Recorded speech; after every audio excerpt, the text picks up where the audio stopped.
Test 1 2. No. Test 1 2. Your mic sounds great.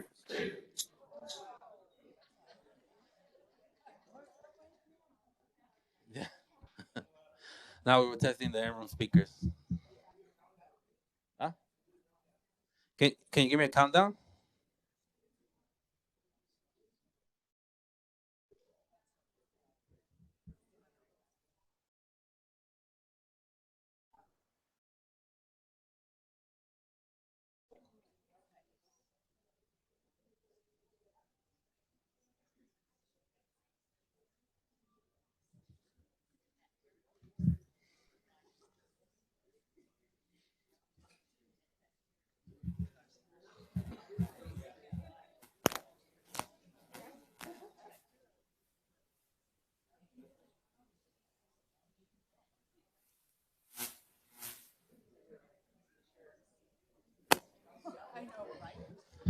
Hey Ryan, can you give me a countdown, please?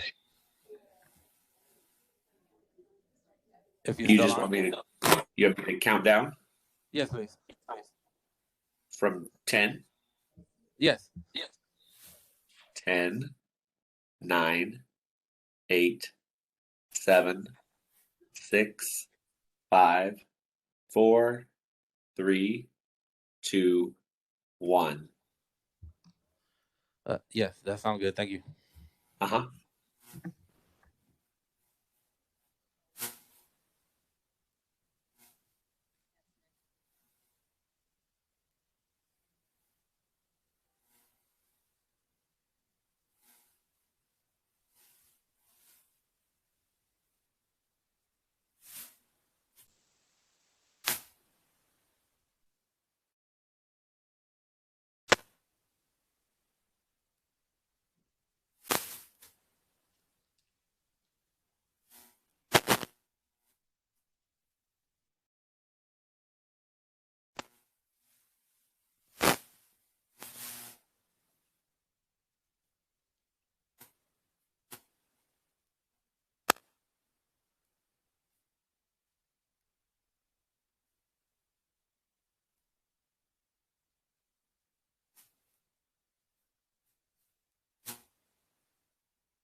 Okay, good morning, everyone.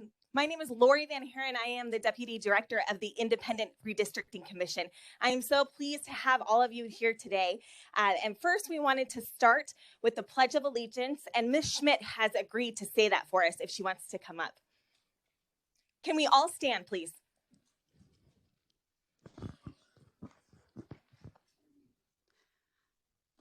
I pledge allegiance to the flag of the United States of America and to the republic for which it stands, one nation, under God, indivisible, with liberty and justice for all. Thank you so much. We also wanted to recognize several of the elected officials who have attended this meeting today. We have Mike LaVault, the mayor of Youngtown, Martine Quesada from the Arizona legislature, and then Steve Gallardo from the Maricopa County Board of Supervisors. So we thank you guys for coming. At this time, I will turn it over to the chair, of this meeting. This is Commissioner Shireen Lerner. Good morning, everybody. Thank you for coming out on a rainy day. We appreciate seeing you. Okay.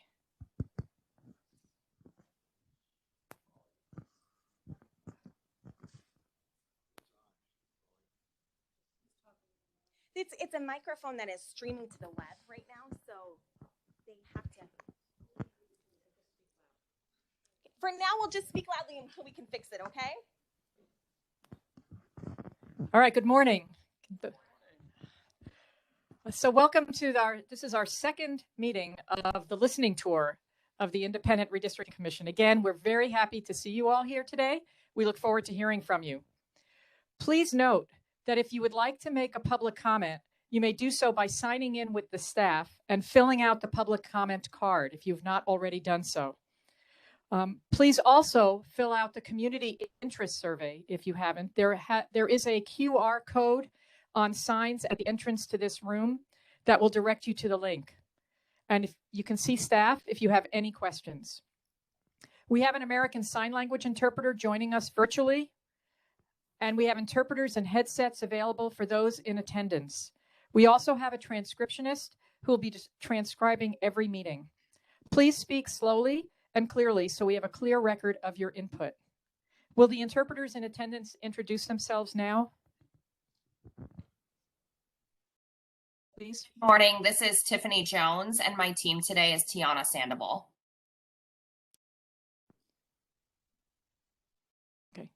Okay, thank you. Thank you, Tiffany. At this time, we're going to introduce ourselves. I'm going to start with our chair right here.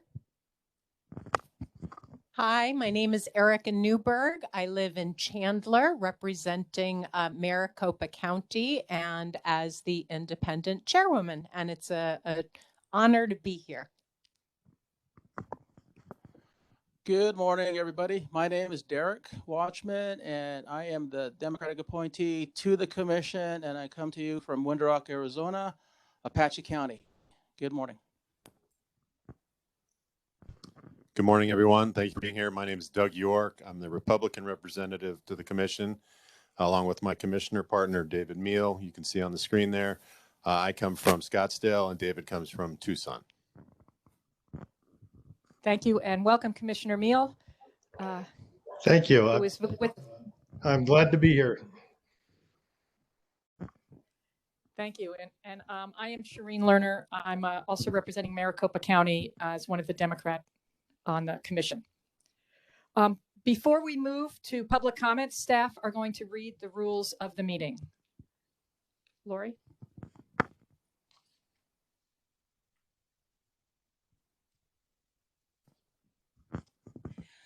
Citizens may only speak when recognized by the chair or the presiding officer of the meeting if the chair is absent or otherwise has delegated hearing administrative authority. In compliance with Arizona's open meeting laws, speakers should confine their statements to the issue on the posted agenda, which is before the commission.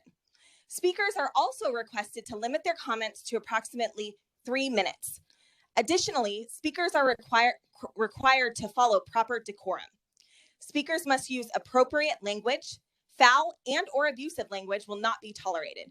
Any speaker failing to follow proper decorum or any other guidelines may be asked to leave. Any breach of the peace or disruption of a commission public hearing may be cause of report to law enforcement, arrest, and prosecution. If someone has expressed the same sentiment as you, you do not need to speak in order to have your comment recorded. As long as you have filled out the survey, your input will be received and considered by the commission. Everyone is welcome to speak, should you choose to do so. Opposing viewpoints may be expressed by citizens present. As a courtesy, Citizens are reminded to address their comments to the chair and the commission and not to the person speaking or the audience. Please show respect for all speakers and avoid personal comments. Remember, the commission must hear all sides of an issue to make an informed decision. Thank you, Lori. All right, we are now going to begin the public comment portion. And the staff are going to read the names of the first speaker and then the person who will be following them. The first speaker we have is Ryan Lee. Oh, I'm sorry. The next item on the agenda is actually the PowerPoint. So if we can have you move to that item.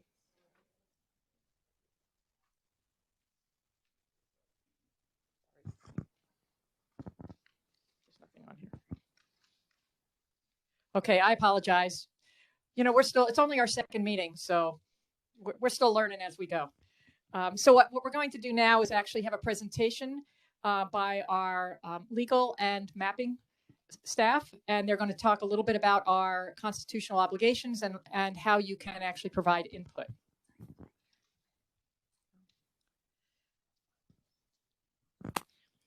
Okay, and right now we'll introduce Mark. I'm sorry, Fred. I thought I was off the hook. And I bet you all wish I was off the hook. Real quick, my name is Brett Johnson, law firm of Snell & Wilmer, one of the counsel for the commission. And with me today is Jillian Andrews from Ballard Spahr, also one of the counsel for the commission. As way of introduction, a little bit of a civics lesson, okay, as to what whole redistricting is about.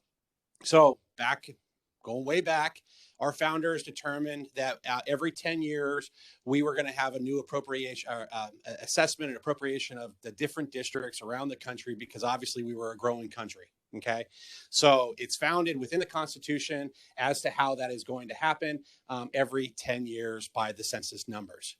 Later on, during the Civil War, obviously we had the 14th Amendment, which drew a lot of how it needed to be done on an equal basis. Okay, so and don't forget, as the commission is going through this, they have to redistrict all of the congressional districts, as well as all the legislative districts in Arizona. And that was the next slide. So from 1912, February 14th, by the way, if you all did not know the founding of Arizona, I see a lot of heads nodding. 1912 to 2000, Arizona redistricting, the Arizona redistricting was done by Senator Quezada's predecessors down at the legislature. Okay, Arizona was on the forefront, very progressive in taking it out of the hands of the legislature and putting it to an independent commission. First state in the country to do that. From that perspective, we had Proposition 106, which was passed by the voters to make sure that the voters had the opportunity to be involved in the redistricting process.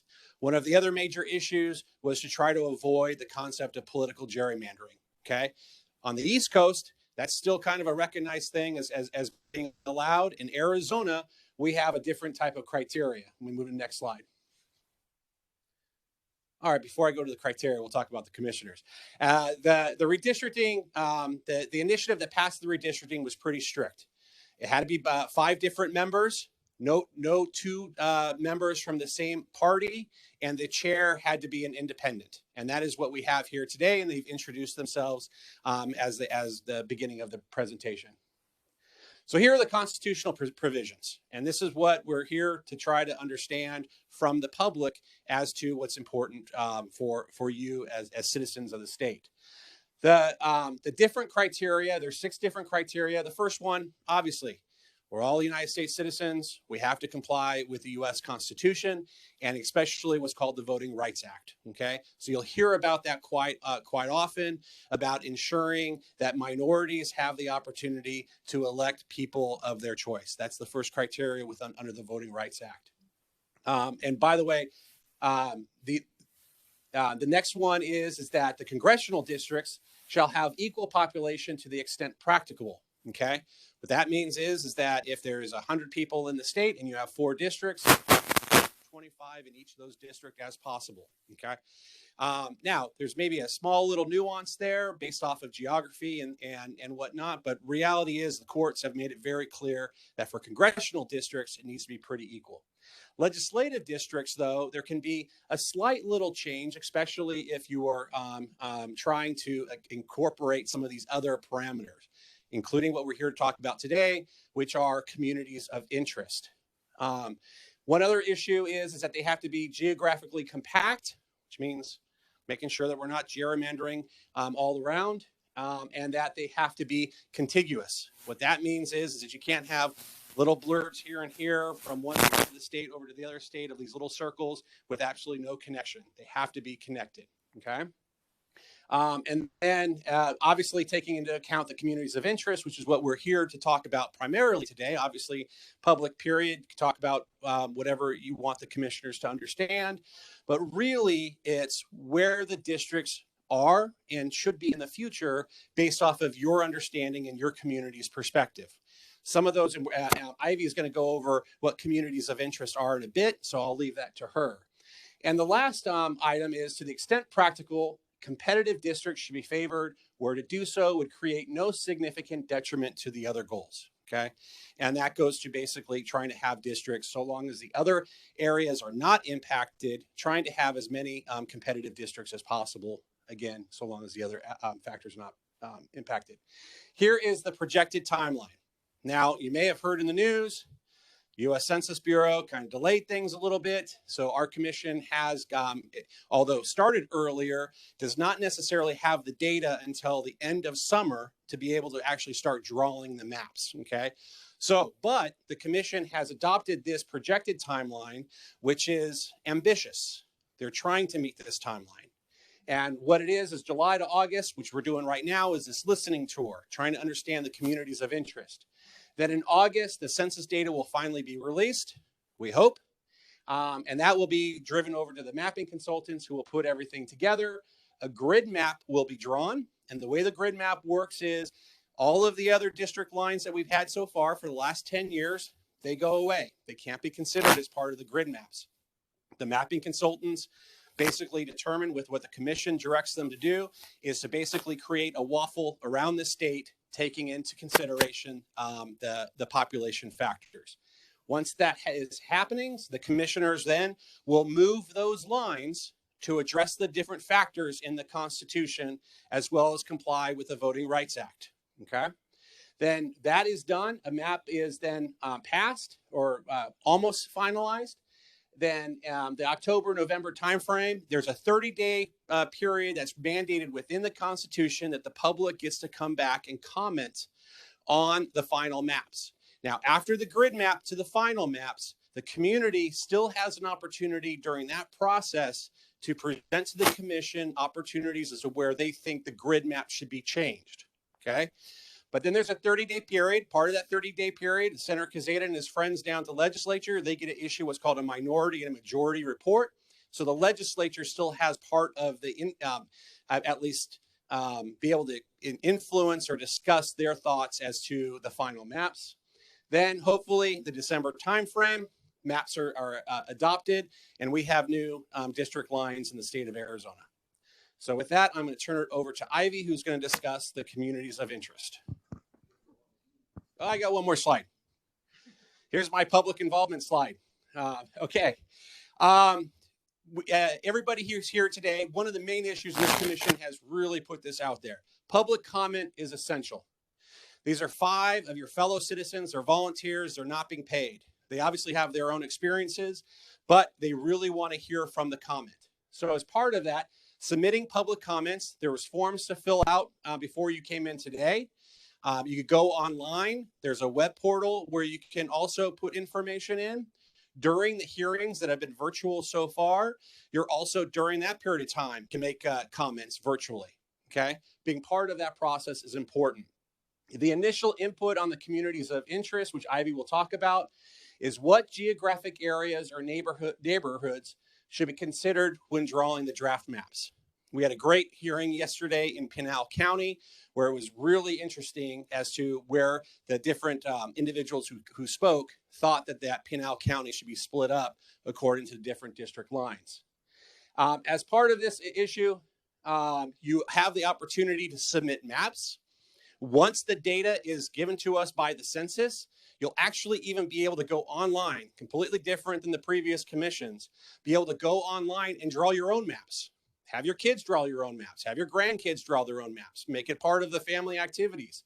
And feel free to submit those maps so long as you're explaining why those maps should meet one of those 6 criteria. Okay? Just submitting a map, quite honestly, is not going to do much good for the commission. But of course, if you just want to draw a map and submit it, the mapping consultants can definitely address that. And again, during the comment period after the grid maps, and then after the final maps are accepted, we want to encourage everybody to give public comment on those, because we have to live with those lines for the next 10 years. Okay? All right. Did I do okay, Mark? Actually, I'm going to... Good? All right, good. I'm going to take it over, and we just need a 2-minute break so that the team can fix the audio so you guys can have the amplified microphone.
Testing.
Audio on the web.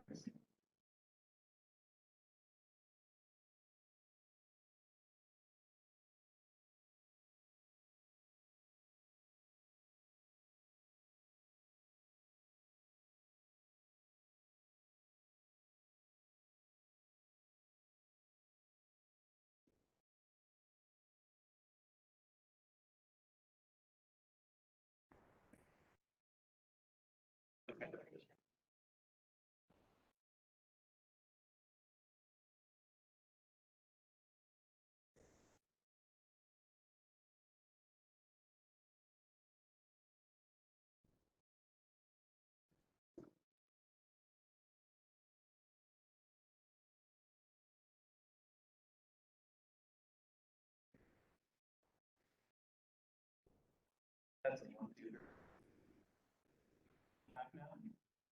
Is that better?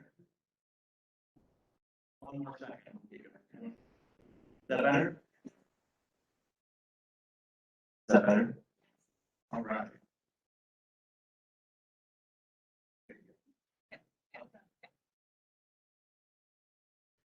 All right. Well, thank you for bearing with us. My name is Marcus Whiteman. I'm with Timmins and the project manager. I'd like to introduce a couple people from my team. I'm Lisa Hansky. She will be our photographer on the project, and she will be talking about community interests right after me. And then we have Daryl Bradshaw here, who will be helping taking notes today. So what I want to go over is a couple of the information and empowerment tools that the commission is putting into your guys' hands as a citizen. The first one is the socioeconomic report, and it is an interactive site that's available 24/7 on the web that you guys can go to as citizens to view socioeconomic data. And we'll slide right after this to show you more about it. The second thing is that we talked about, we're here to talk about community of interest. When you walk in, you probably saw the QR codes for community of interest survey, and there's some paper copies there. So if you have filled out the paper, make sure you turn it back into staff before you leave. If not, scan the QR code. It is available 24/7 for you guys to fill it out and tell us about your community. It is also on the IRC website. And then the last piece we have is the redistricting system that we'll use to actually draw the maps and any proposed map changes. So the first one that I want to talk to you about was social economic report. You can see the graphic there on the right-hand screen. That is a clip to put it and later. And it takes into account over 10 different demographic points that you can go look through the entire state of Arizona. CVAP is citizen voting age population.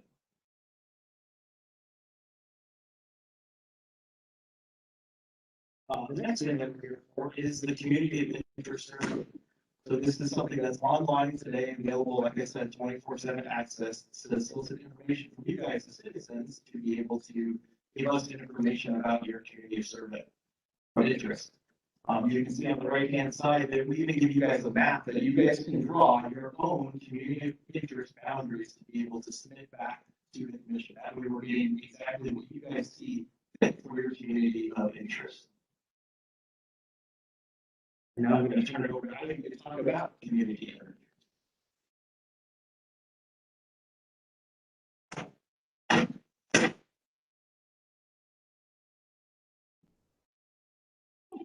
Thank you, Mark. So, what is the community of interest? It is a geographic area of people who share a common story or connection. That connection can be common social interests, their demographic characteristics, similar impacts from a legislative or congressional issue, or any connection that leads people in a specific area to believe they would benefit from being kept together, united in one congressional or legislative district. As you think about your community of interest, think about the factors listed on the community survey that Mark just showed, which says, think about you and your neighbors. Do you have similar jobs? Do you rely on similar public services? Belong to the same neighborhood associations? Are you impacted by some regional environmental concern? Is your community defined by similar regional land use issues, transit concerns, language spoken, community celebrations or traditions, or other similar issues or characteristics? Any of these characteristics could define a community of interest. Next slide, please. Now it is your turn. As they travel the state on this listening tour, the commissioners very much want to hear from you. What do you want the commissioners to consider as they draft and ultimately adopt their maps? How do you define your community of interest? Using the tools Mark described, and in your testimony today, we want to hear from you. And what we'd like to hear is what brings your community of interest together, and what are your community boundaries? Remember, the commissioners can incorporate your community into their maps only if you let us know where your community is on the map. Thank you for being here today. Now I will turn this back over to the commission.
that very closely how the process will impact the city, how the process will impact the communities that we represent.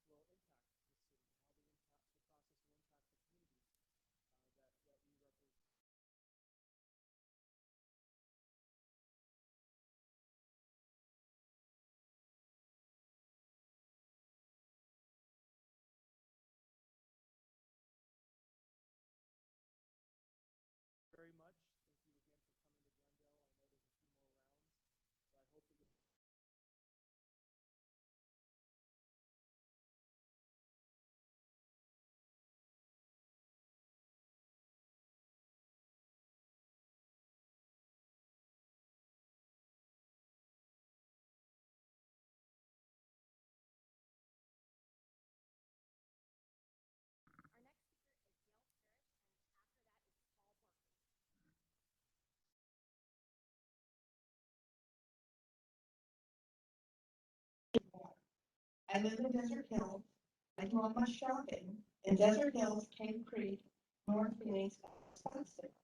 I rarely go south of the 101. I go to church on Carefree Highway and I use doctors and I frequent restaurants locally as well. When representatives come from Prescott to our LD meetings, it is very odd. We have no dealings in Prescott or Yamaha. Our community of interest is Desert Hills, Anthem, Tremonto, New River, Cave Creek, and Carefree. Therefore, representation from Prescott is an entirely different part of Arizona that doesn't concern our daily lives. I ask the lines be drawn to accurately represent communities that live and work together. Thank you so much for your time.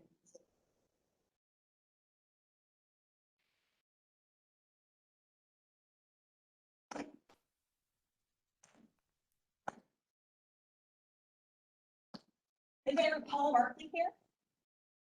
Okay, our next speaker is Kathy Schweinke, followed by Mary Bradshaw.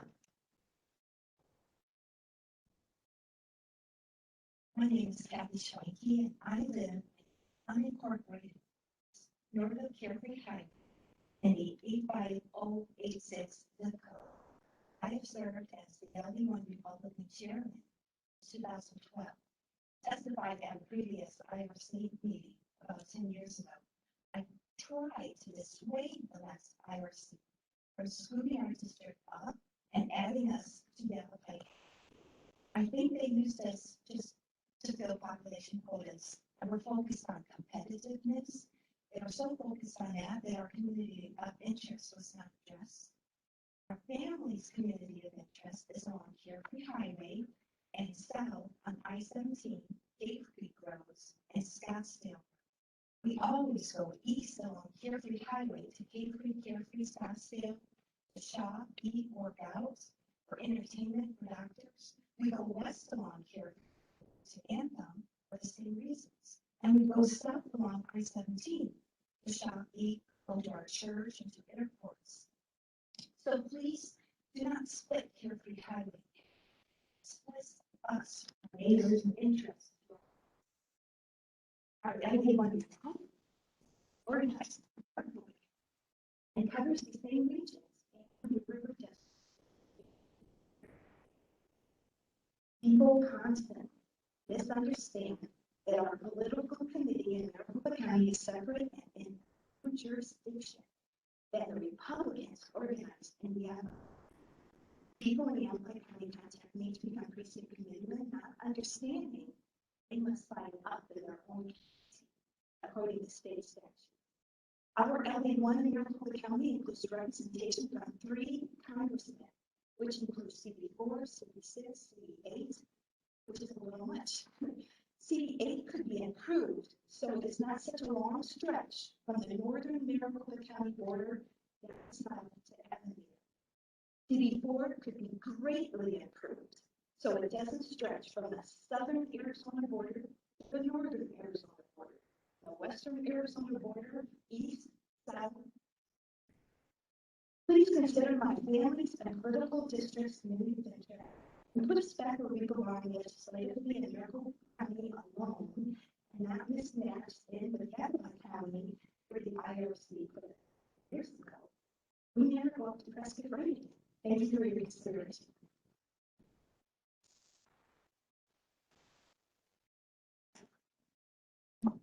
told to introduce ourselves before. My name is Michelle Craig, and I work with the Independent Redistricting Commission. I'm the Public Information Officer. The next person to speak is Mary. That's all. And then up on deck is John Parish.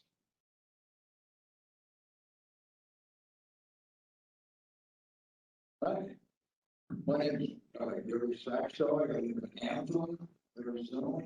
Maricopa County. Zip code is 85086.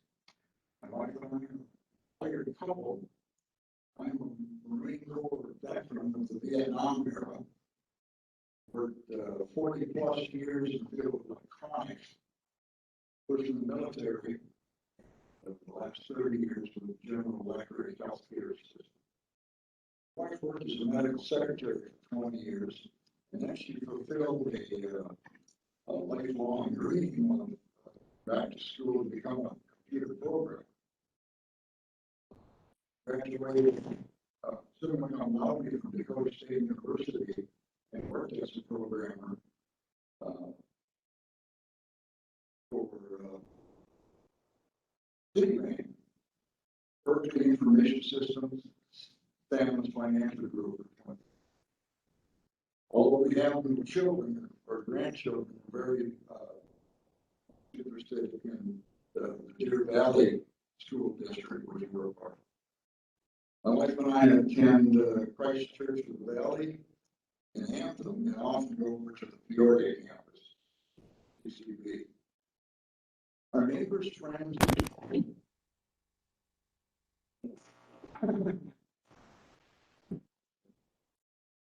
our neighbors and our friends and most of our community.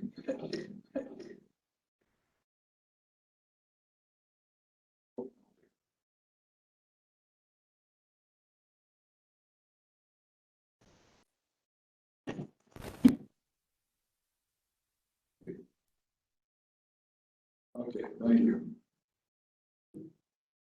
Most of the people in our community get their groceries, haircuts, and entertainment locally.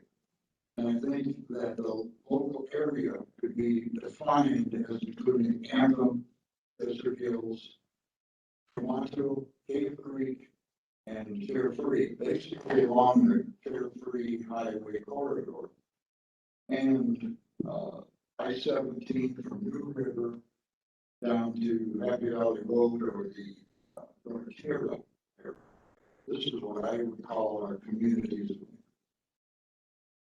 As we are part of Arizona Legislative District 1, I feel the last IRC was too interested in competitiveness in putting a relatively small portion of northern Maricopa County into a district that's totally in Yavapai County. I love Prescott. We travel there several times a year. We approve our legislators, but they all live in Prescott.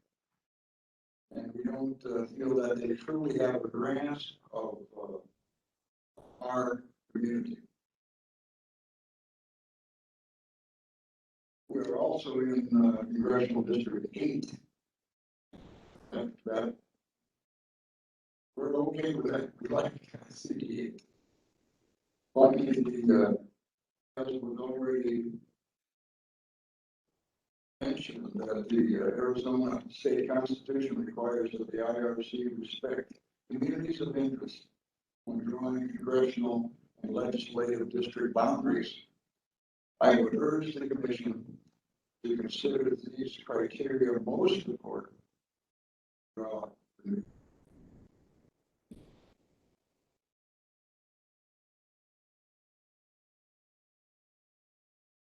Next up we have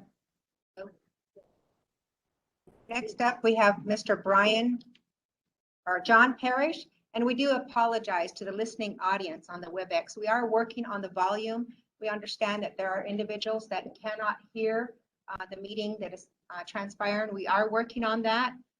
So if you'll please just bear with us as we work through these technical issues. Thank you.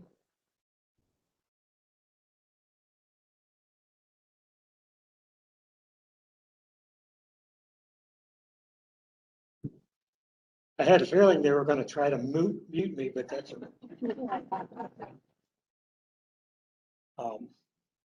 ladies and gentlemen, my name is John Parish. I'm a retired American Airlines pilot and a U.S. Air Force veteran. As a veteran, I want to thank you for opening this meeting with the Pledge of Allegiance. I live in Desert Hills, and that has adequately been defined by my predecessors. Seems like about 10% of the people in here from Desert Hills. It's a community lined, it's partly defined up in the northern part of Phoenix, Maricopa County. I have lived there for 20 plus years. They're in LD1. I'm a precinct committeeman from LD1 also. But all my representatives are from Prescott or Yavapai County. I feel that I am being underrepresented where I live. Our local problems are still local. I worship, I shop, I play, I socialize in the north end of Phoenix, not in Prescott. I've heard earlier you defined, according to the Constitution, your precepts on what you're going to follow to draw these boundaries. But I've heard the catchphrase competitiveness out of Section 7 bannered around quite a bit in doing some research for coming up here. But I want fair representation, so I urge you to follow all of the steps, A through F, laid out by the Arizona Constitution, so that we will have fair representation in the whole state, not just my community. Thank you.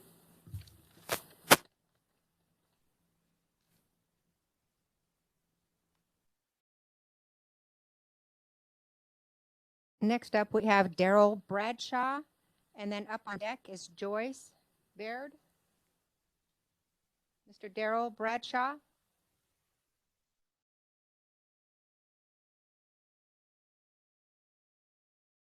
Good morning. Thank you for giving me the opportunity to speak. Can you hear me okay? Okay. I'm Daryl Bradshaw, and I live in north central Maricopa County, and I'm here today to present information about my communities of interest. My wife Donna and I live in Sun City West, and we're a community of active adults who travel and support tourism. We are a community that proudly supports each other through family, churches, and local volunteer organizations. Our community is located in the northwest metro Phoenix area, and we shop in Sun City West and Surprise. We access health care at hospitals and clinics in these two cities.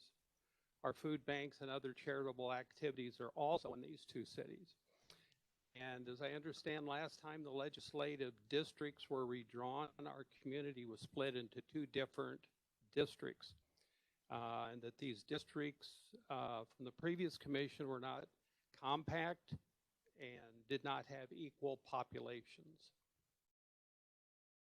So now I love Arrowhead Ranch in Phoenix, but please don't include us in their legislative district this time around. We are our own community of active adults, and we need to be with other West Valley urban communities. So I would just urge you this time around respectfully to follow the Arizona State Constitution when redistricting. Thank you. Appreciate your time.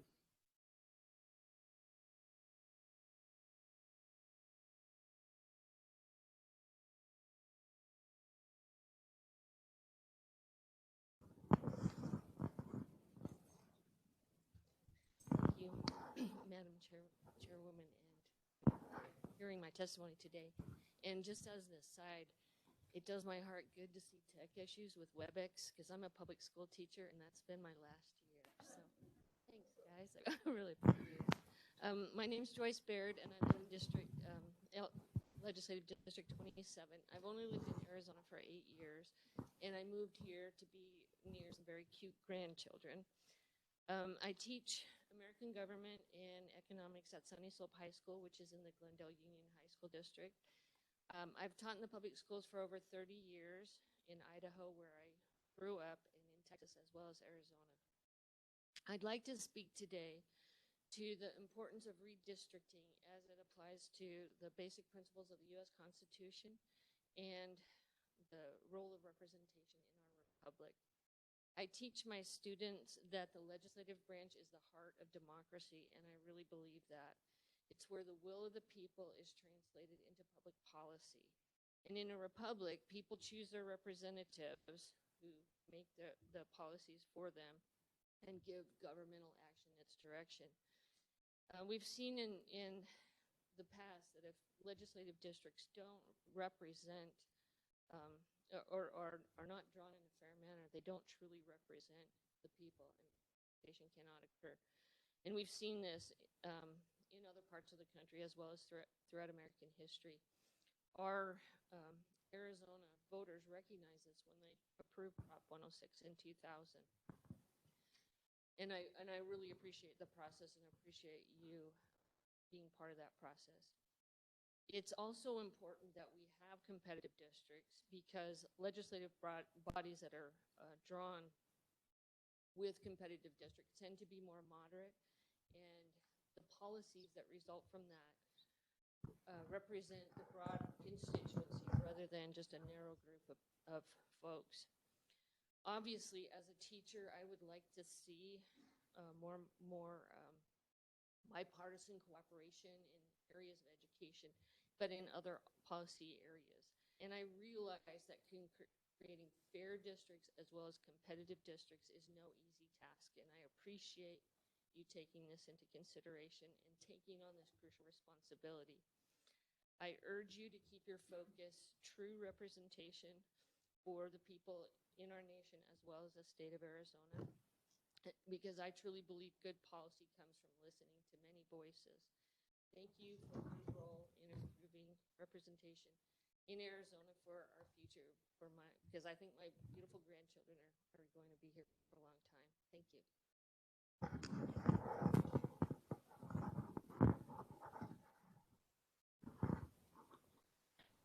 I'm just going to change out the mic here.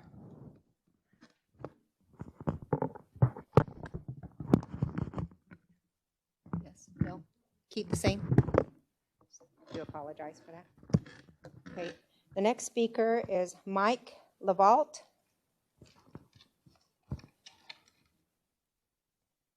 And then up on deck is Martin Quesada.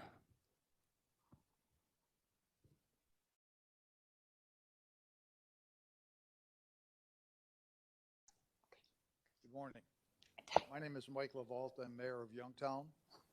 First of all, let me thank you, commissioners, for doing this. This is such an important part of our representative republic that we continue to have a strong voice of citizens in our government. Thank you for doing this.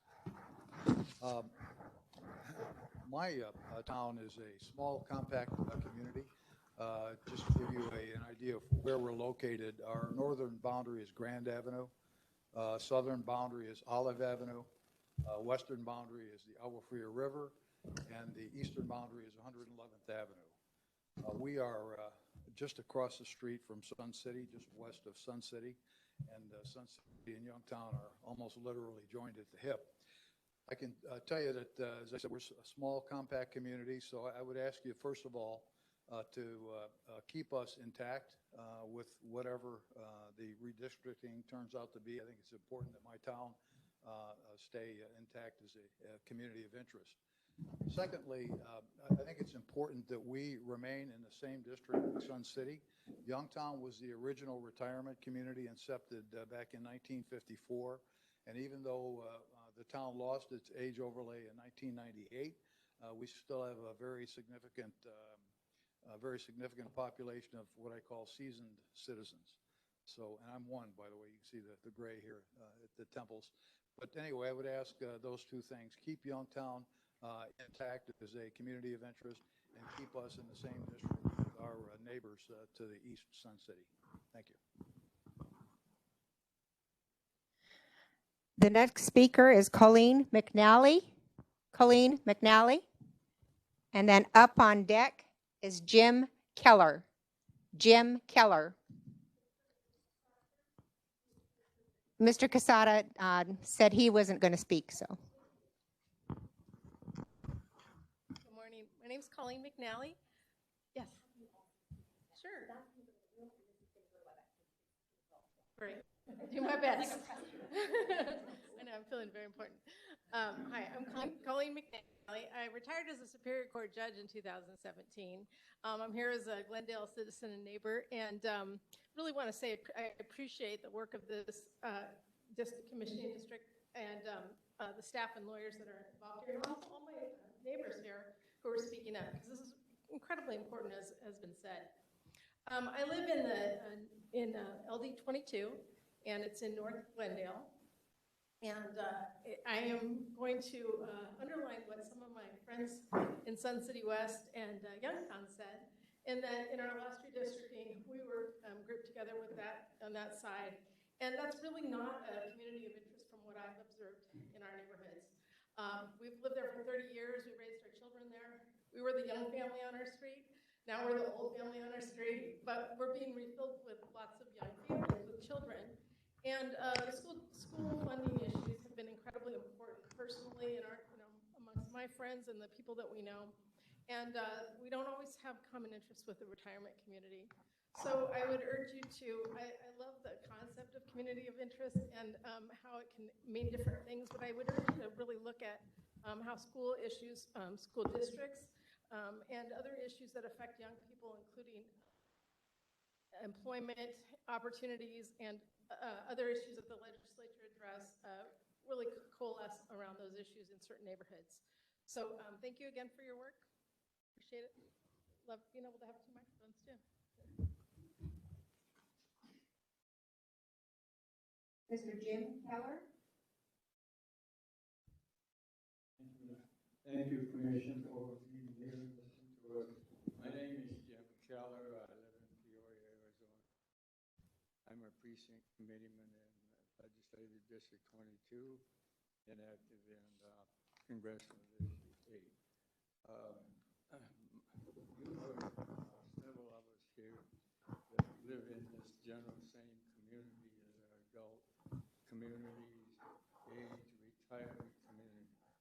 The district that we're in basically is in northern Peoria and west to Sun City West, Surprise, and Sun City and South End. And so that area is primary age retirement community.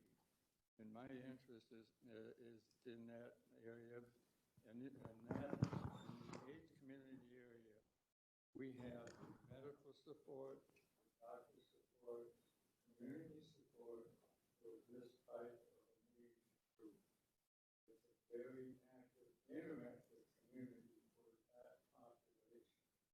And I think that's very important that that be a consideration to use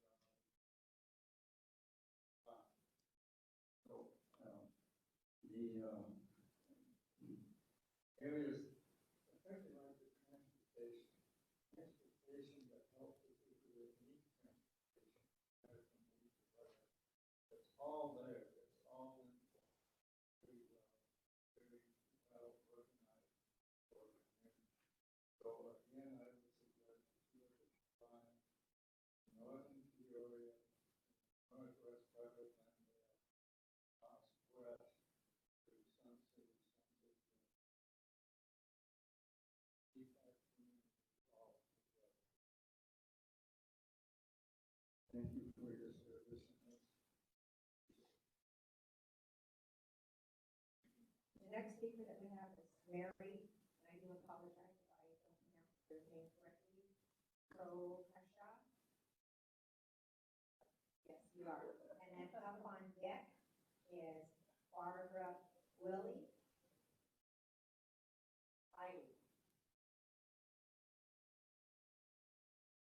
All right, thank you for allowing me to speak, and thank you for the service that you're doing. I know it's important.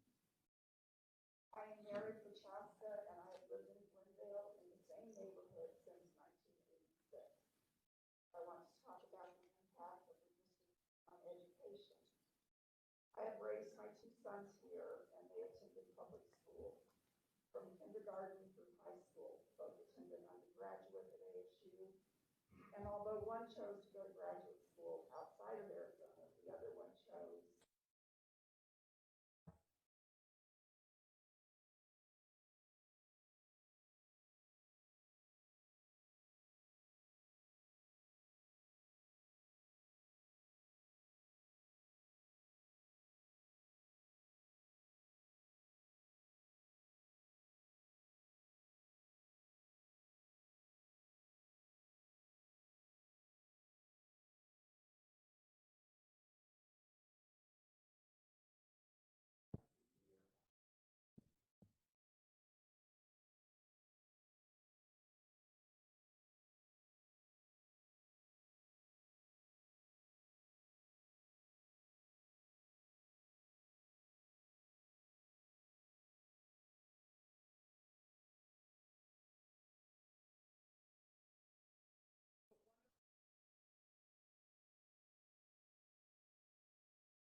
that compromise in our school district so that the discussion is not fragmented for another.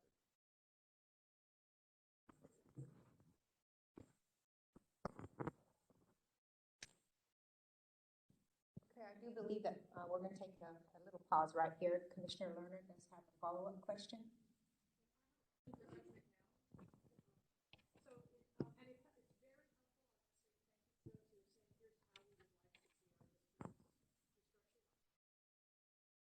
Sun City, sorry, which towns or cities? Glendale, Peoria.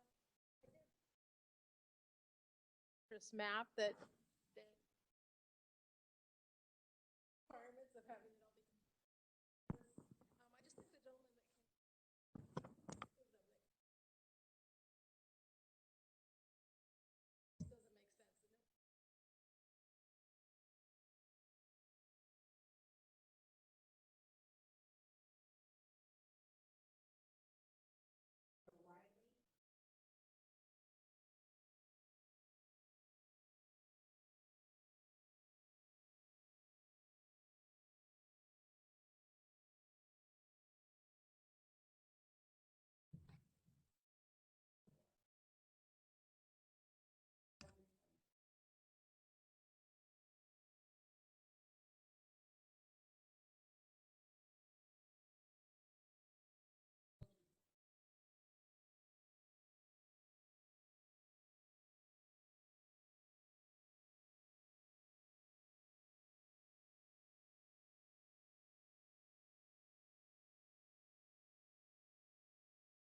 Scottsdale, Paradise Valley, Deer Valley, and Peoria School District.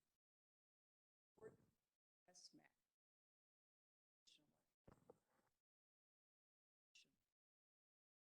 Northwest Valley for 50 years. I was not involved 10 years ago in the job that you're doing. I'm here today because I care about one thing. Just would like to see the lines drawn in a fair, logical, sensible way. Listening to all these people is great. I think there's one district, doesn't it go from Wickenburg? That's crazy. I know those people have 2 meetings every other month in a different location. So I speak for them. I do have one question. Who draws the district lines? Precinct? Okay, you got the CD lines, and then you got the legislative lines, and then you got the precinct line. Who draws the precincts? Board of Supervisors? Because the only reason I'm saying that is because I've been out knocking on doors doing some canvassing in the past and found out that our voter rolls are not real accurate. And I would be concerned, and my goals is to get those precincts into smaller areas where we know our neighbors and we can vote locally. Just thought I would throw that out there. Again, thank you so much for what you're doing.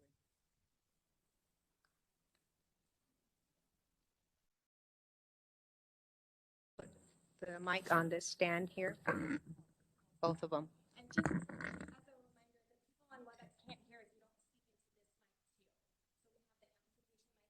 So we have the amplification mic and then the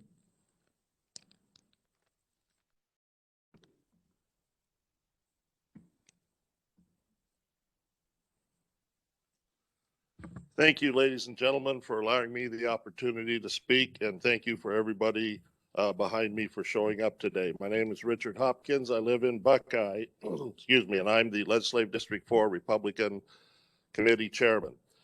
LD4 was without representation in our state legislature for the first 8 years as a result of the last effort not following any of the constitutional requirements. The most glaring violation concerns communities of interest.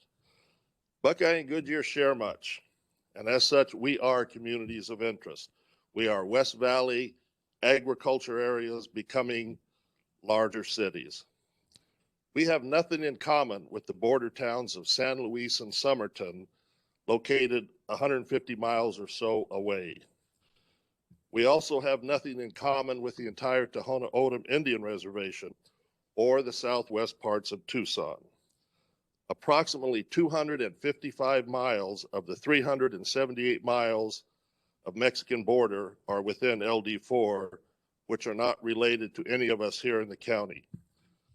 You must follow the Constitution and statutes this year and insist that the legislative districts meet all 6 of the criteria. LD4 has already submitted a draft map for consideration.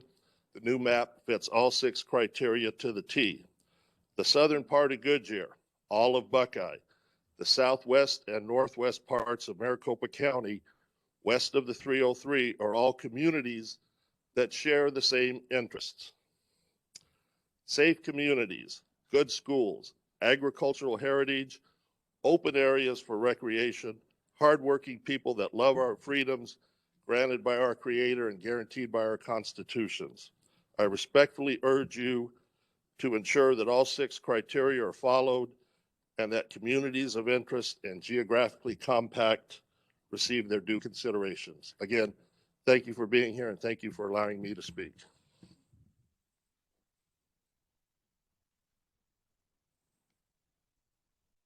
The next speaker is Janet Mohar, and then up on deck is Judith Monty, and then the next speaker is Janice Schmidt.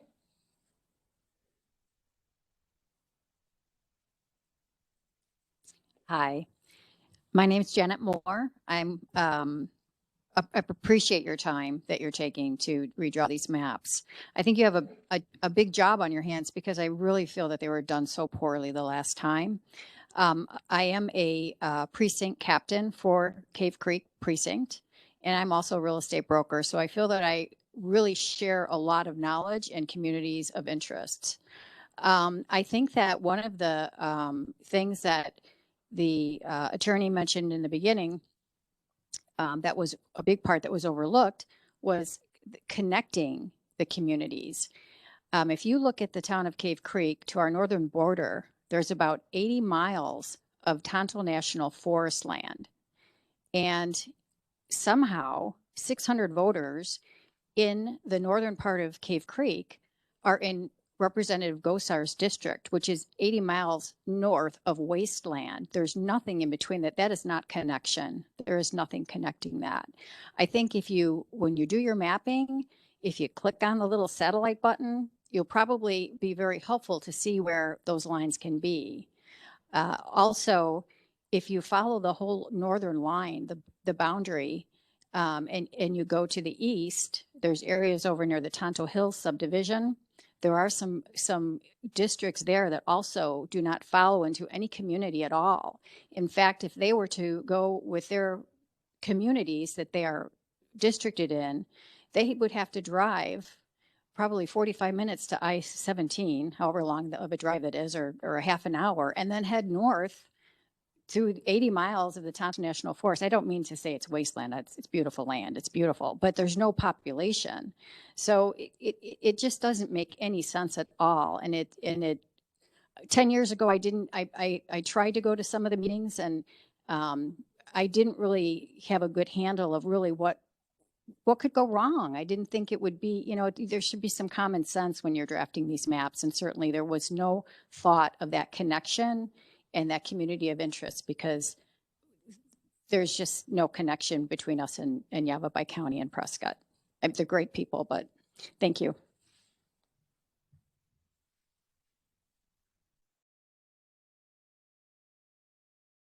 The next speaker, and I do apologize if I didn't pronounce your name correctly, it's Y-U-D-I-T.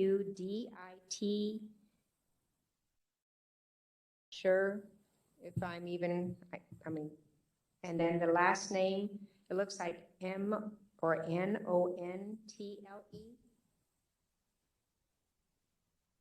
Okay, well, I guess. Okay, Janice Schmidt. Hi, thanks. My name is Janice Schmidt. I live in Glendale, just 3.5 miles north of here, and in LD20 and CD8. My community is a stable mixture of middle to lower class citizens, single family homes and apartments. I'm retired, but there are many families with young children in my neighborhood. I've been in that same neighborhood for 27 years. My personal communities of interest are the church and the arts. I often attend events and shop in downtown Glendale, the Glendale Libraries, Saguaro Ranch Park, downtown Peoria, and the Peoria Center for the Performing Arts, Arrowhead Town Center, Glendale Community College, the stadium and arena at Westgate, Arizona Broadway Theater, and Spotlight Youth Theater. I'm actively involved in several different churches in the area, as well as Copperwood Elementary and Ironwood High Schools, through Good News Clubs and Moms in Prayer International. Although my communities of interest cross city borders, as a newly appointed precinct committee person, I hope that you will set boundaries that do not cross city borders, which makes it confusing for voters and difficult to collect signatures and support candidates. I hope that you will follow the guidelines set forth in our state constitution and form districts that are geographically compact and as equal as possible in population with sensible boundaries. This is currently not the case in LD20, which is too spread out over 3 different cities. I also, that combines communities that don't have much in common. Here in downtown Glendale, we don't have a lot in common with those over by Paradise Valley. I realize that Glendale is a weird shape and it's spread out, but I would rather have a district that is a weird shape and all within the same city than a more compact one that crosses tax bases, because that's really important with legislation. I also hope that party affiliation will not come into play, as this process should not be a competition and should just create districts according to community interests and not political affiliation. Thank you for your time.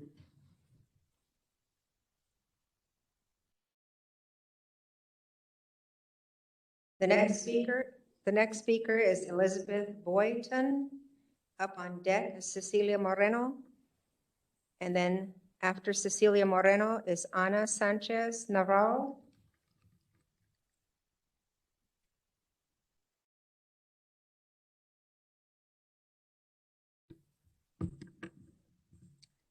Good morning, Commission Chair and members. My name is Elizabeth Boynton. Thank you for serving the public in this capacity and for the opportunity to give input into the ongoing redistricting effort. I live in North Central Phoenix in zip code 85022, LD20, and CD6. I grocery shop, my nieces are homeschooled and play soccer, and I attend church all in the same general area. But this also includes zip codes 85053, 85260, 85028, and 85050. My community should remain whole. CD6 generally makes sense. However, with regard to LD20, I would agree with the previous speaker. I rarely spend much time west of I-17 and south of Thunderbird. The current map, particularly of Maricopa County, has districts reaching around other districts to form little pockets and zigzags. The Constitution requires, to the extent practicable, district lines shall use visible geographic features, city, town, and county boundaries, and undivided census tracts. It also requires districts geographically compact and contiguous to the extent practicable. So I would just encourage this IRC to insist on keeping communities in whole districts and not allow the map to go into contortions to achieve any particular political or social objective. Thank you for listening to and considering my comments this morning. Cecilia Moreno.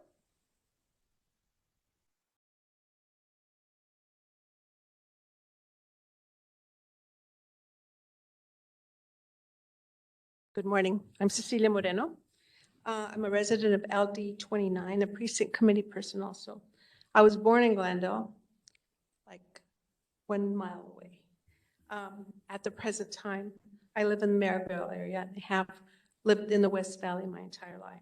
I taught in Glendale Elementary for 13 years and 17 years at Trevor Brown High School in the Phoenix Union District. As members of LD 29, I believe right now we are sitting in LD 30, but if you go over 2 streets, you'll be in LD 29. So we are urging that you compromise all of these districts into keeping the downtown area represented by 1 senator and 2 representatives. We wish to present the following communities of interest for your consideration before we begin the map drawing process. I will describe 2 separate communities of interest that I believe should be kept unified in a single district instead of split between multiple districts in your maps. Maryville is the first community of interest in West Phoenix community, more commonly referred to as Maryville. This community is tied together in a number of ways. We are a working class, multilingual community of color that is unified in cultural traditions. The nature of our housing, our use of government services, our social services, and civic networks, and our strong religious community and neighborhood associations.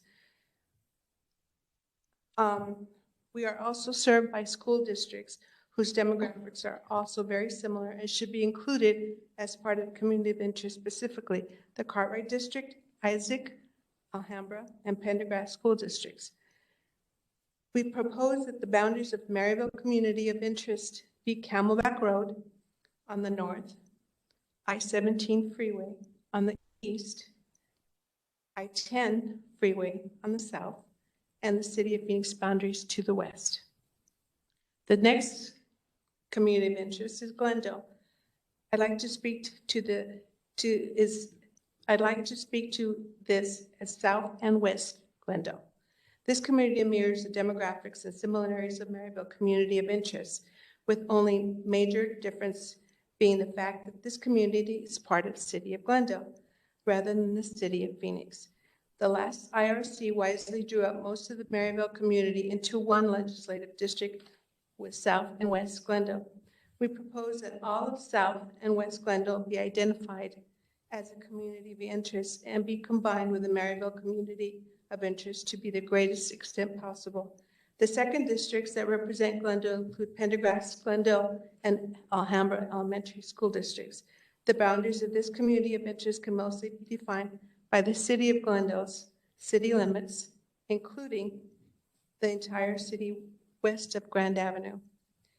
Each of these communities of interest are in need of stronger political representation, precisely because of our demographic makeup, our business climate, and our need for social services. Yet each of these communities have been denied that voice after being fractured into multiple districts by the past two commissions. I urge you to consider the education of our children. As a retired teacher, keeping school districts in one legislative district would allow elected officials to better serve communities and schools with similar demographics. Thank you. Ana Sanchez Navarro. Good morning, everyone. Thank you for allowing me to speak. My name is Ana Sanchez Navarro, and I live in North Phoenix. My boundaries are north of Union Hills and west of 32nd Street, and my zip code is 85050. My community church is across the street from where I live on the east side of 32nd Street. All my friends from church and I want to do outreach in the same community. However, those who are on the south side of Union Hills belong to LD 28, whereas those north side of Union Hills belong to LD 15. We are of the same mind, and we would like to support the same representatives. There is a vacant commercial building on the northwest corner of Union Hills and 32nd Street where a new entrepreneur wants to open a business, but because of the current district lines, there is fighting going on and disagreements on what type of business the community will accept. I shop between Desert Ridge on the north and Paradise Valley area on the south, and access healthcare between Lincoln Hospital on the west and Mayo Clinic on the east. I work on North Mayo Boulevard, bordering with Scottsdale, and my home is located near my work on purpose to avoid long commutes. The districts that the previous commission drew did not have equal population. Some districts had 12% more population than others and were too focused on competitiveness. So some communities of interest were not properly represented. Districts should be compact. I belong to CD6, and that is a compact district, and I'm happy with that. And so I would like that not be split. However, LD28 is not a compact district at present. So I respectfully ask that you please follow the 6 guidelines outlined in the Arizona Constitution when you are drawing districts this time. That my community of interest not be split but remains whole, and that the new districts are compact with equitable population distribution. Thank you for your time and partnership.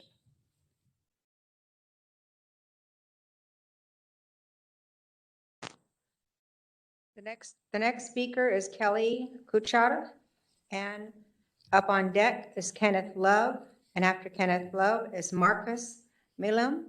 And I do recommend, if I, not pronounced your name correctly, to please pronounce your name at the start of your speaking engagement. Thank you for allowing us to be here. My name is Kelly J. Kukta. Most people refer to me as KJ. My wife and I have 3 children, and we live in Anthem, Arizona, in LD 2 in Maricopa County, or LD 1, excuse me.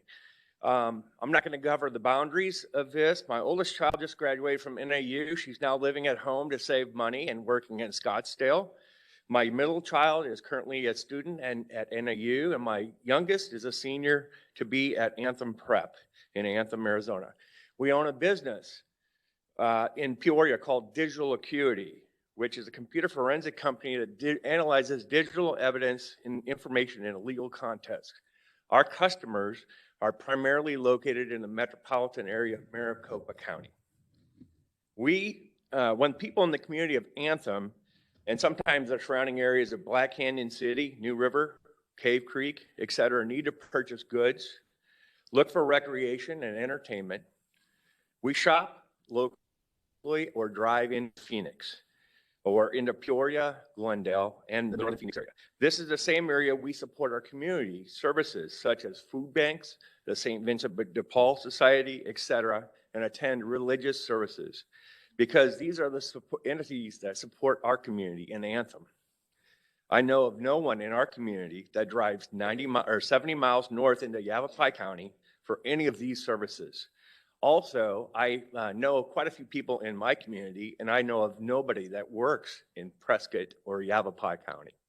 We all work in Phoenix or locally in Anthem or whatever. Our current legislative district was determined 10 years ago and has been added to our community of Yavapai County and Prescott. Our one senator and 2 representatives live in the Prescott area, while we live in North Phoenix. While these representatives are fine leaders, the communities of interest in our area are different than most citizens they represent, and we do not have the same local access to this representation. Our community is in the northernmost region of Maricopa County, includes the city of Phoenix, the county of Phoenix, which includes Anthem, New River, and Desert Hills, the towns of Cave Creek and Carefree, and should include areas to the south of us in Maricopa County, not north of Yavapai. Thank you for your time today. Kenneth Love.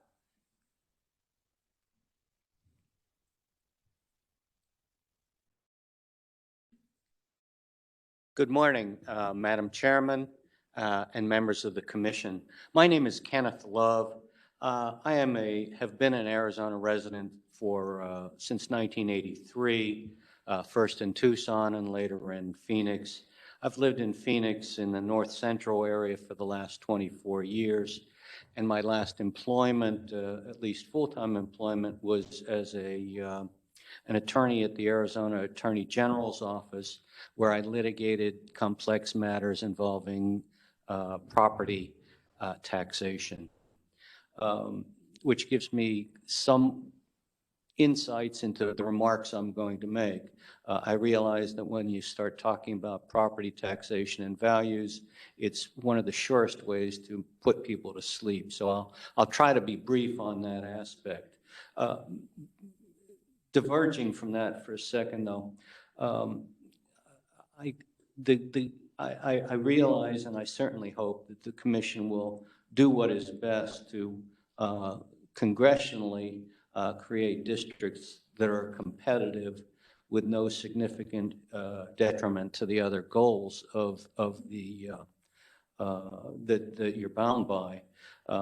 Competitive is, in my estimation, a kind of a changing target these days when we see that at least 1/3 of all voters today are registered or as independents. Of course, there is no independent party, but you do have Republicans, Democrats, and independents. So the issue of competitiveness or being competitive is something that I think needs to take into consideration independence along with the other considerations. More locally, in terms of what is done in the LDs, it would be my recommendation that there be no split among school districts, and that school districts be thought of as a major component of communities of interest. Again, hearkening back to my experience as an attorney and my reference point with respect to taxation. I think that if there is a grouping of school districts, they should be school districts that have relatively the same full cash values within their communities, so that the ability of the school districts, which are part of the community of interest, is somewhat equal in terms of raising revenues and meeting levies that will keep the school districts whole. Again, my appreciation to the commission for allowing me this opportunity to testify today, and I wish you the best in terms of the journey ahead. Thank you. Marcus,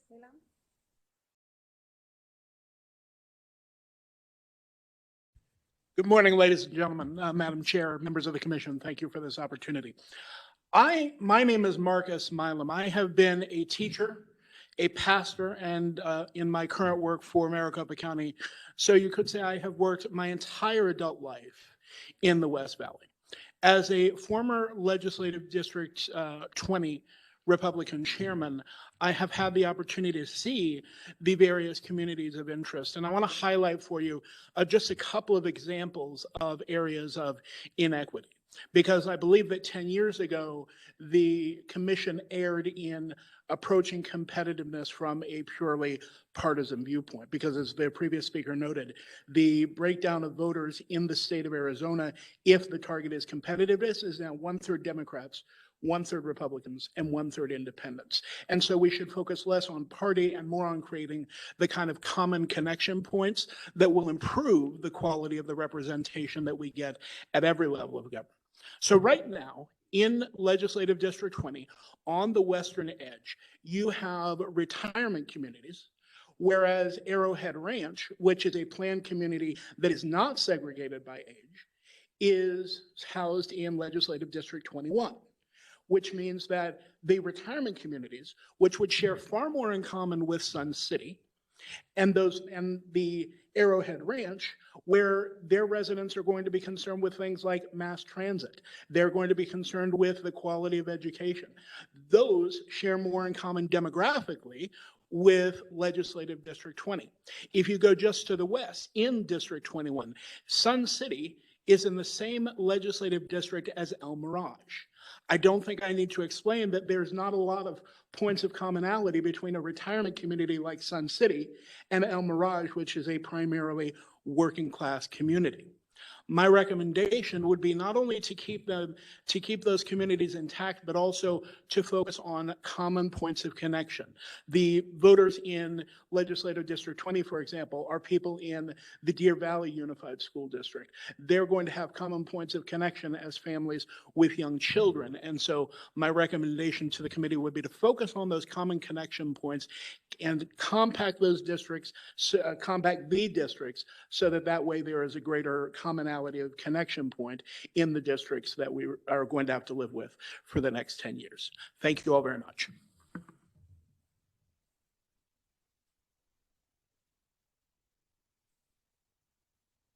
The next three speakers, Crystal Carrillo, Mike Garland, Sterling Flowry.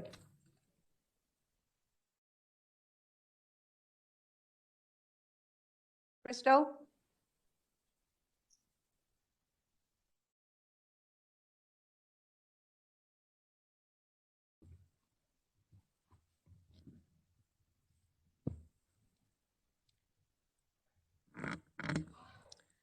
Hello, my name is Crystal Carrillo, and I thank the chair and the commission for giving me the opportunity to speak this morning. I'm an 11-year resident of Arizona, and I've lived in my community for over a year now. I live in the Melrose Estates / Westwood neighborhood. If you're not sure where this is, it is wedged in between Camelback and Indian School, between the 17th Freeway and 19th Avenue. I chose this neighborhood to set down roots because it reminds me of where I grew up. I'm also in Legislative District 30 and Congressional District 7. I'm the chair of my local legislative district group, along with being a volunteer at Lucha, being a member of my church, St. Gregory, and being a school board member at Academia del Pueblo. I'd like you to keep my community together in Legislative District 30 because we are working families who support one another and care about people first policy. We like well-lit streets, clean parks, quality public schools, and well-paved roads. We have a small park and community center near my home called Kids Street Park that is a pillar in my neighborhood. Every day when I go for my runs, I see families, kids, pets, and athletes utilizing the local park to exercise and meet up for a game of soccer or even basketball. We also use the canal that runs through Indian School and goes all the way across the city. I actually think it goes to Tempe. It is a way for us to have a safe exercising experience away from busy streets. We also have a wealth of culture, with many Latinos like myself choosing to make LD 30 and CD 7 our home. Congressional District 7 is a majority minority district, with many families being multilingual. My districts are filled with generations of families who have been in Arizona for many years and have set down roots here. My neighbors are teachers, small business owners, organizers, healthcare workers, students, parents, and seniors. We really care about our community and making changes to better our district and our neighborhood. Although neglected by the city and higher government, we have seen organizations and neighborhood groups pushing for policy changes and improvements to local issues like homelessness, affordable housing, sidewalks, parks, food access, public transit, education, COVID relief, and even more. These issues impact our area in a way that other districts may not understand. Today, I ask that you don't divide my community so that we can continue being neighbors and that you draw districts following the 6 guidelines. Thank you so much for your time and your service. Mike Garland? Mike Garland? Okay. So, Sterling Ludery? Please pronounce your name.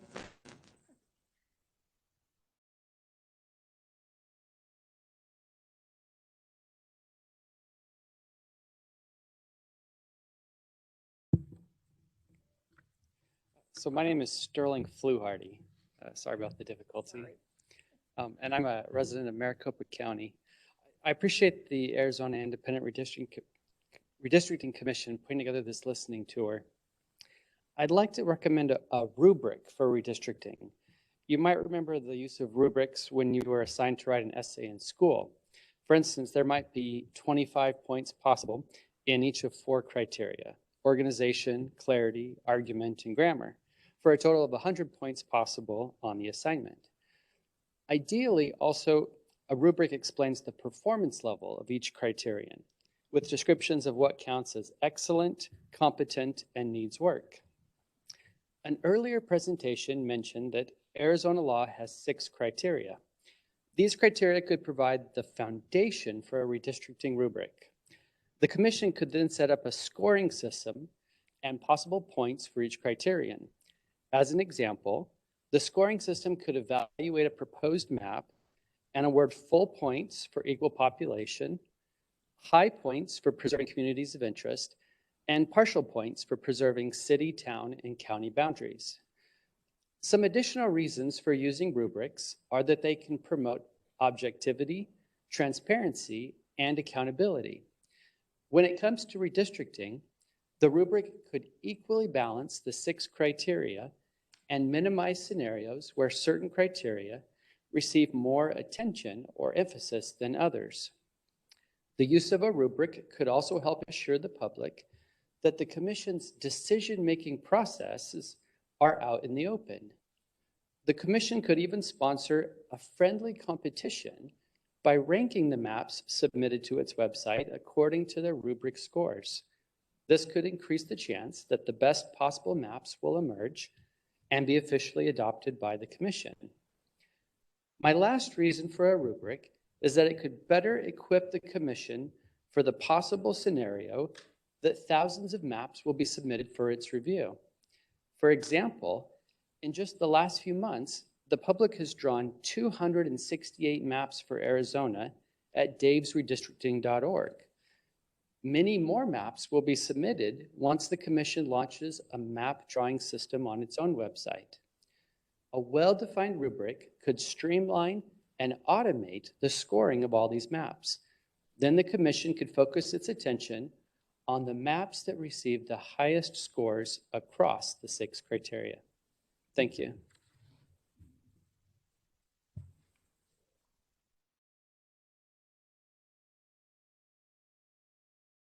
The next 3 speakers are Larry Bollinger, Bonnie Angster, Mary Lee Madison,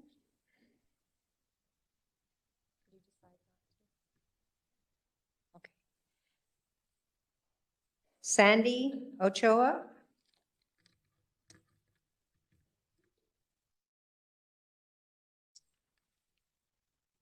Good morning. I want to thank you for the job that you've undertaken. It's a very serious and honest and very impactful task that you have before you, and Godspeed at decisions that you make. My name is Larry Bollinger. I am a precinct committee member from LD 20. I'm a realtor. I've been in the Valley for over 40 years. I live in Glendale. And LD 20, as you've already heard, is a very long, diverse district. It goes as far as Sun City on the west, 75th Avenue. On the east, it goes out to 36th Street. That's a pretty stretch, right? It goes from, on the I-17 is the middle of our district. On the west side of I-17, it goes from Dunlap to Bell. Right? But on the east side, we have Paradise Valley. Those are two different areas with not a lot in common. Okay? And if so, on the east side, it goes as far as Beardsley. That's a very large area. And in the 10 years since this has been built, the infilling, all the new growth in those areas has changed the demographics greatly. And so LD 20 definitely needs to be redistricted. It needs to be condensed so that it represents communities. And as you heard before, there's at least 3 school districts in our area.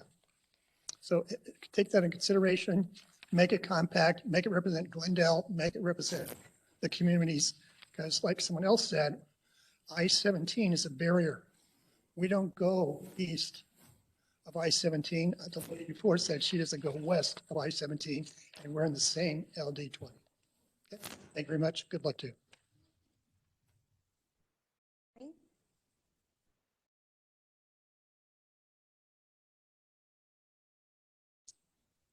Good morning, committee. Appreciate your work very much. This is a difficult decision to make. I represent Sun City. I'm a precinct chairman. Also, I train precinct committee people as well. Now, I do remember that we used to be LD 9. And at that time, when we changed to 21, there was a consideration to split Sun City at Grand Avenue. We protested that greatly. There was no way that we want to have a retirement community split in 2. So I also want to agree with Mike LaVault, who is the mayor of Youngtown. We are very contiguous. We're very much in the same mode of wanting to stay together as well. So I hope you have that consideration to keep Sun City together as long as keeping as well with Youngtown. Thank you. Mary Lee Madison.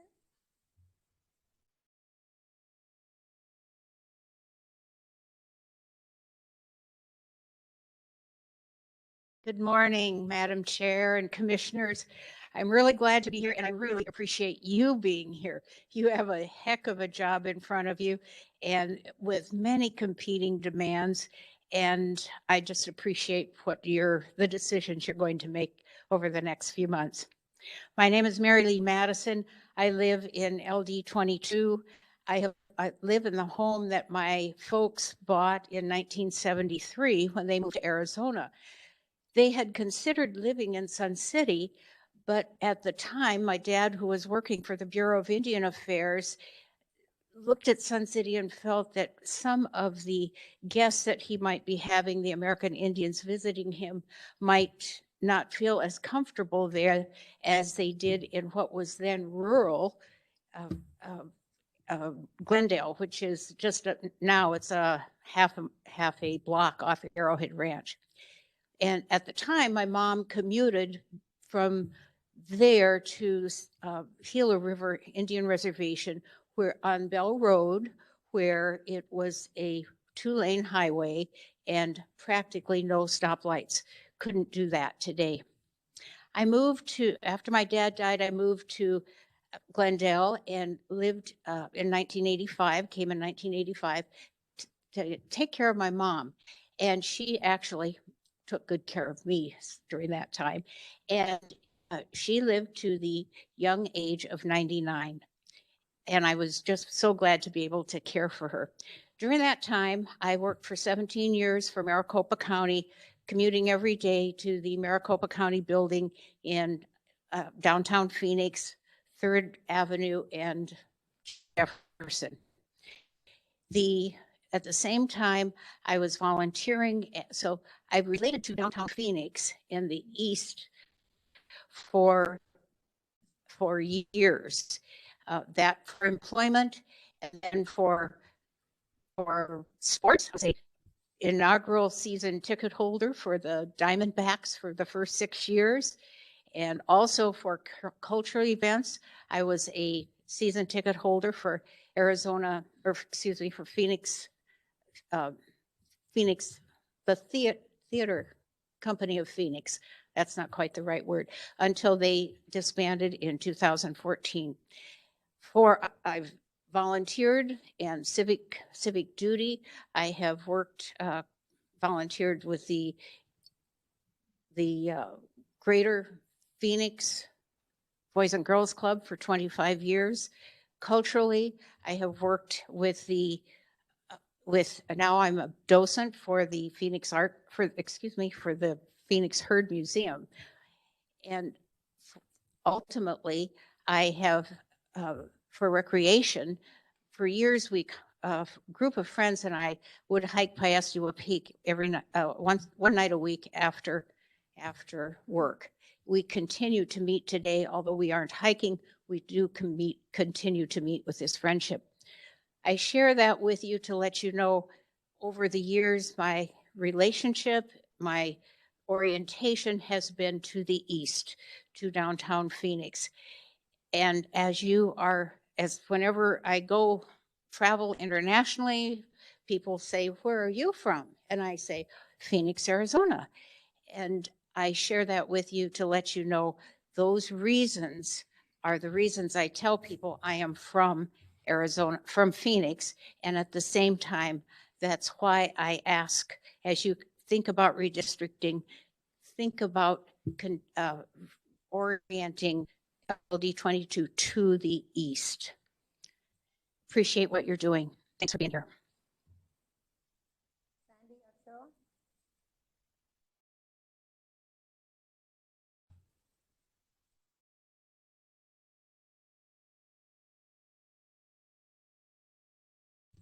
First, thank you, Madam Chair, and to the Commission.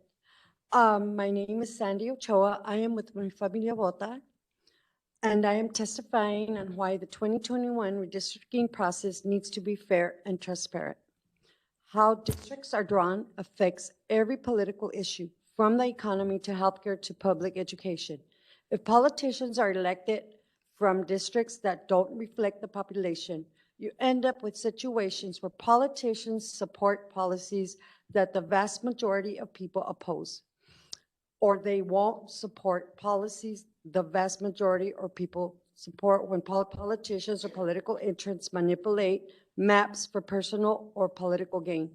It prevents residents like me from having our voices heard on all of the policies that affect us. I want to make sure that the Commission understands that breaking up communities takes away the community's ability to come together and advocate for important issues. When maps are unfairly rigged, you end up seeing districts that represent special interests and politicians instead of representing the people. Because of the timing of the census data and when the Commission meets, unfortunately, the public has very limited time to view, understand, and comment on Prosper maps. The redistricting process already an inherently confusing and complicated process for many community members. The need to ensure all members of our communities understand and participate is vital. In order for our democracy to function, the public needs to have a voice in the process. Therefore, I am asking that this Commission commit to continue outreach to our communities and ensuring you center our voices as you decide our political representation for the next 10 years. Again, thank you for taking the time to listen to me today.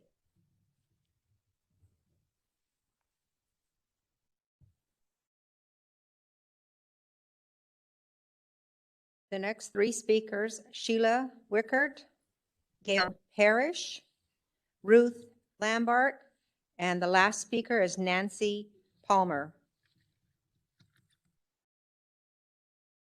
Sheila?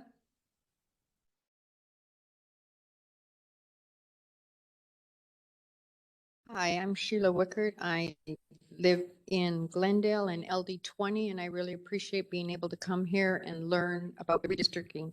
I agree with the goals, the common interests of keeping the communities the same, and I'll be following the lines that are being drawn. I appreciate the representation that I have in my LD20 at this time. Thank you. Ruth Lambert?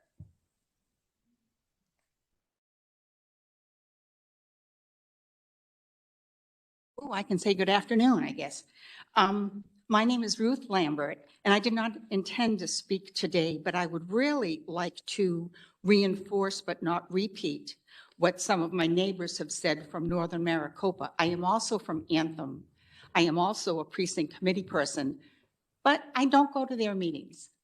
But I am here because the commonality that we share in Northern Maricopa, being represented by people from Yavapai County, excuse me, just doesn't work. We are an area that has many, many, many mixed jurisdictions.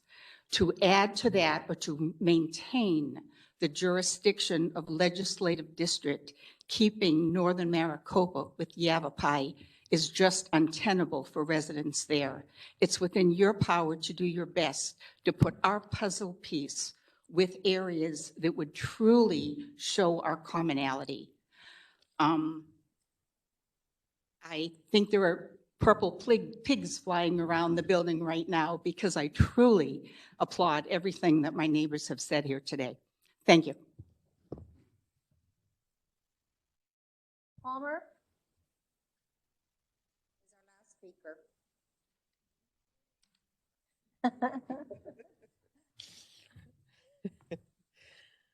Hello, I'm Dr. Nancy Palmer. I live and work in CD8 with my senior parents in the growing section of Northwest Maricopa County in the city of Surprise.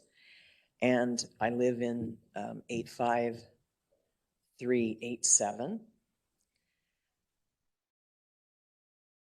We're a kind of a developing area in the sense that out beyond the 303 loop and out the 60 is a huge growth area right now. They've built about 1,500 of the homes that are going to be about a 5,000 area group. So this, what you guys are going to be able to do for the next 10 years is going to determine, it's going to incorporate all of these new people, the families, the new schools that are being built out there, the fact that it's split between Dysart and Natterburg. There's a lot going on. I know the people of Surprise voted down a school extension on the money, which meant that we're not going to be able to build right away. Some of the schools that they actually have land set aside in these communities to actually build the schools. So that's going to be a financial and community of interest issue as those of us who work out there, live out there, all the kids in our neighborhood, the parks that are being built, the fact that we have very little,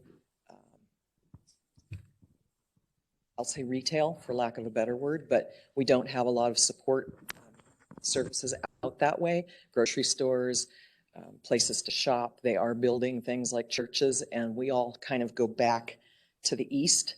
We stretch all the way from New River, which I totally agree. We think we should give up the northwest end of our CD8 section because I think it fits better with those who are to the east of us and to the north. And we go all the way south to Litchfield Park below the 10. That's a huge corridor. And it's going to be expanding well out to the west toward Waddell and Wickenburg as all this gets built out. The construction out there is just immensely overwhelming.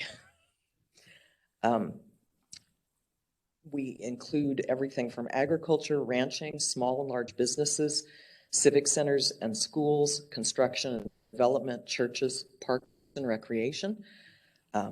In the north and west, healthcare is one of the largest employers, as are schools, colleges, community colleges, government entities, among them Luke Air Force Base. We have Luke Elementary School in Dysart that we have a lot of the kids who live around there from people who work at the base.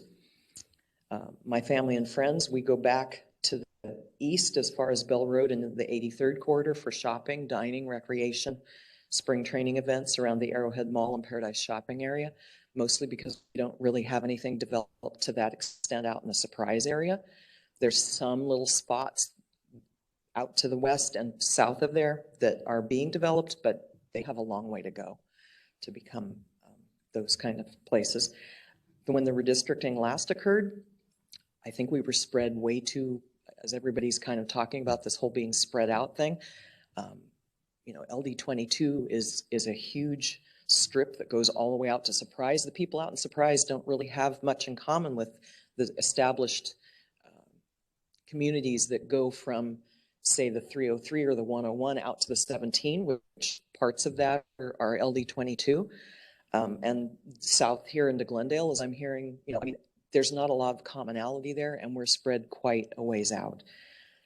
So we really would like to have the ability to be more generous and cohesive within our district. We support each other.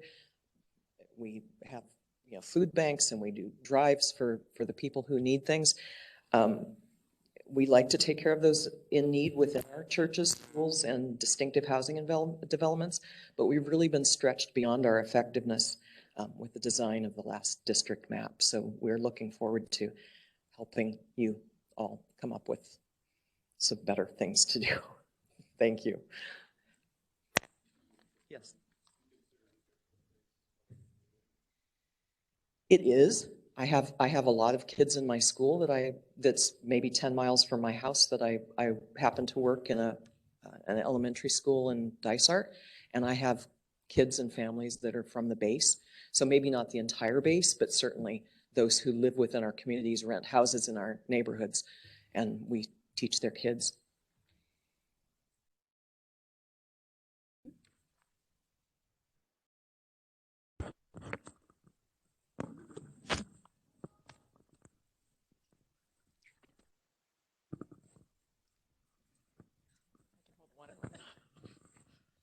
I know. Thank you very much. First of all, the commissioners, we all want to thank you all for being here and providing us with great input and insight into your communities. It's important for us to hear directly from you as we move forward. I just want to make a quick comment on our mapping tools to make sure. Somebody commented that there's a lot on Dave's redistricting, but we also have an opportunity at our own website for you. And we ask you to go to our website if you have not already, and start looking at that and potentially drawing your own communities of interest. We've been seeing on the screen our website. It has easy to use tools for learning and a way for you to share directly your information about your community of interest. So rather than relying purely on our interpretations of your comments today, we encourage you to go online, submit a map to us. That will ensure that we correctly understand the definition of your community. Please encourage your friends and neighbors to also share their thoughts. They did not have to attend this meeting to provide us with input. We want to encourage people, even if they're not attending, to give us that information. Anyone can do that online at any time. There's no requirement for attending these meetings to be heard. And with that, I again want to thank you very much for participating, and we will adjourn our meeting.